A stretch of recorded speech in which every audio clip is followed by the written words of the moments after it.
Hello ဒီနေ့သဲရမီသားစု staycation သွားပါမယ် staycation ဆိုလို့အဝေးရောမဟုတ်ဘူးပေါ့နော်တညမှာရှိရဲ့ super Diloa hotel ပဲသဲရသွားကြမှာပါဒါသဲရတဲ့အခန်းလေးပါ double bed ကိုမှနှစ်ထပ်ကရင်ပုံစံမျိုးလေးလုပ်ထားပြီးရမိသားစုတွေနေလို့ရအောင်လို့ပေါ့နော်ဆိုတော့ကလေးရတော့တက်လိုက်ဆင်းလိုက်တဲ့အခန်းလေးကိုသဘောကျတယ်အခုတော့ရေသွားကူရတော့မယ်ရေကူးရဲဆိုတာက pleasant အတွက်အမြဲတမ်း ready ဖြစ်နေတဲ့အရာတစ်ခုပါဘယ်နားမှာဖြစ်ဖြစ်ရေစောရတော့အရန်ကြိုက်တဲ့သမီးလေးပါဒီလေးတုံးပစ္စည်းကွေးတွေကလည်းဟိုမှာလိုက်ပြီးတော့မှကြီးကြလည်းမရှိဘူးအေးဆေးပဲစားလိုက်နားလိုက်ပဲ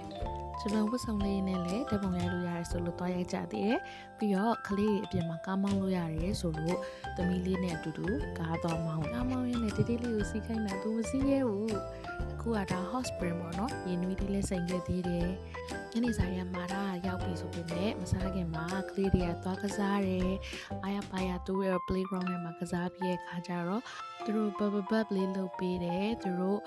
bubbles လေးနဲ့ရေချိုးကြရင်လည်းကလေးတွေစော့ကြတာပေါ့နော် activity ရအစုံပဲပူထိုးမလားရေကူးမလားကလေးနဲ့ easy လေးချေးမလားမုတ်စားမလားပန်းချင်ထဲမှာပဲစော့မလား easy လေးအနားယူလို့ရလို့ there are easy လေးအနားယူပြီးတော့အခုပြန်လာပါပြီတတား